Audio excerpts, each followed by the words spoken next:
Japan scientist human skin ని తీసుకుని రోబోకి attach చేశారు. ఇదొక వినూత్న స్టెప్ అని చెప్పొచ్చు. బయాలజీని టెక్నాలజీతో మిక్స్ చేసి మిషన్స్ ని మనుషుల్లాగే తయారు చేస్తున్నారు. జపానీస్ సైంటిస్ట్ ఈ మధ్యనే ఒక రోబోకి హ్యూమన్ స్కిన్ పెట్టి అది అచ్చం మనిషిలా నవ్వేలా తయారు చేశారు. ఇప్పుడు రోబో కేవలం ఒక మనిషి కాదు, ఈ రోబోకి హ్యూమన్ ఎమోషన్స్ లో ఒక్కటైనా నవ్వడం చేస్తుంది. అయితే ఇలా హ్యూమన్ స్కిన్ ని సైంటిస్ట్ ఎలా తయారు చేయగలిగారు? వాళ్ళు కొన్ని హ్యూమన్ సెల్స్ ని తీసుకొని కొన్ని advance techniques, bio printing, stem టెక్నాలజీని యూజ్ చేసి ల్యాబ్ లో సెల్స్ ని గ్రో చేశారు. ఈ స్కిన్ కి కొన్ని కొత్త క్వాలిటీస్ ఉన్నాయి. అది సేమ్ హ్యూమన్ స్కిన్ లాగే సెల్ఫ్ రిపేర్ చేసుకుంటుంది. అలాగే అచ్చం మనిషిలాగే రోబోట్ ని కవర్ చేస్తుంది. అయితే నవ్వడం, ఒక స్మైల్ ఇవ్వడమే రోబోకి ఎందుకు చేశారు? మనిషికి కమ్యూనికేషన్ చాలా ఇంపార్టెంట్. మనము హెల్త్ కేర్ లో లేదా కస్టమర్ సర్వీస్ లో ఫ్యూచర్ లో రోబోట్స్ ని చాలా యూజ్ చేయబోతున్నాము. ఒక హోటల్లో మనం వెళ్ళినప్పుడు ఇప్పట్లో అయితే రిసెప్షనిస్ట్ మమ్మల్ని పలకరిస్తారు, మనకు కావాల్సిన రూమ్ ని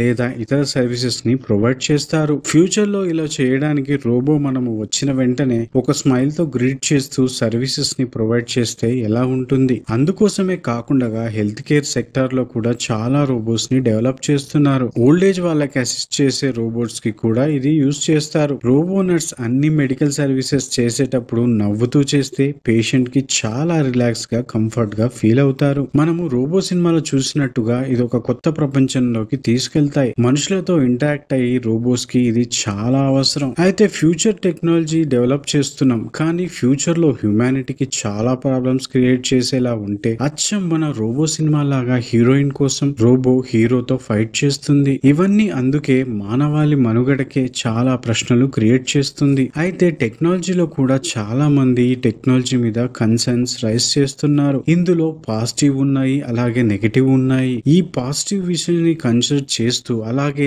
మోరల్ గా నెగటివ్ విషయాల్ని కూడా కన్సిడర్ చేస్తూ ఫ్యూచర్ లో మన మధ్య ఈ రోబోలు తిరుగుతూ మనం చేసే చాలా పనులను చేయొచ్చు. ఇప్పటికే ఎలాన్ మస్క్ ఇతర కంపెనీలు కూడా రోబోట్స్ ని తయారు చేస్తున్నారు. చూడాలి మరి ఫ్యూచర్ లో రోబోటిక్స్ అండ్ ఈ బయో ఇంజనీరింగ్ ఎలాంటి ఫ్యూచర్ ని క్రియేట్ చేస్తాయో. ఈ వీడియో కనుక మీకు నచ్చినట్లయితే లైక్ చేయండి, షేర్ చేయండి అండ్ మన ఛానల్ కి సబ్స్క్రైబ్ చేసుకోండి. Thank you.